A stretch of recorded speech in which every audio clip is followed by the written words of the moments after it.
Afghanistan, are you pleased to see the Taliban back in control in Afghanistan? Were you pleased to see the West defeated? Mark, Afghanistan, there was never going to be a military solution. Anyone who knows the history of Afghanistan, and the British above all, have experienced 3 wars in Afghanistan. The 3 times they've gone into Afghanistan in the 19th century, twice in 19th and once in the 20th century.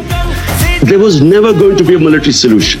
People like us who kept saying that you will not solve Afghanistan problem by bombing them or sending a military, we were called pro-Taliban. People like us were always talking about how would there be people in Afghanistan. For 40 years they've been suffering. Mark, this is not a football match whether you're on one side or the other. When Afghanistan, when there are problems there, the country that suffers most is Pakistan.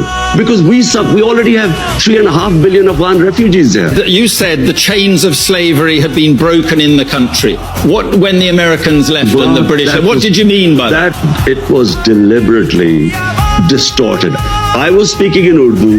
I was talking about getting rid of mental slavery. We still have the colonial education system with elite is taught in English medium. We had first time in our history had one syllabus for everyone, and I said that mental slavery is far worse than physical slavery.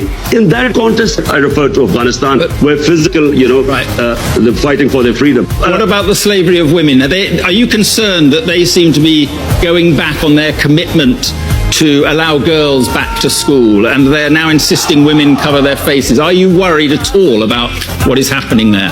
Mark, I'm not responsible or a spokesman for the Taliban. If there was any other solution, after 20 years of war, well, there should have been. You should have found some solution. But Pakistan has supported the Taliban. How? Who says this? By harboring Taliban fighters inside Pakistan. Do you know something, Mark? There is so much propaganda and ignorance about this whole Pakistan-Afghanistan situation. Pakistan lost 80,000 people.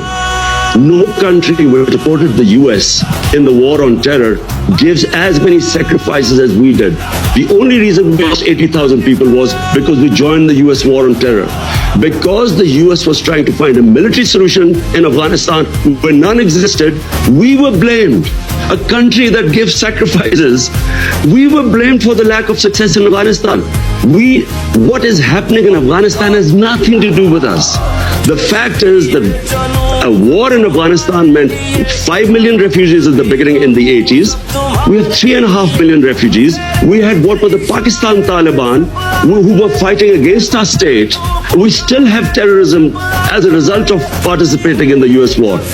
For Pakistan to be blamed, there are 3.5 million refugees. Mark, how do you stop? How do we know who would go across and be with the Taliban? So Pakistan fenced, first time we fenced our border. There was open border before.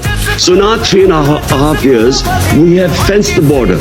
But please do not blame Pakistan. Pakistan is the collateral damage.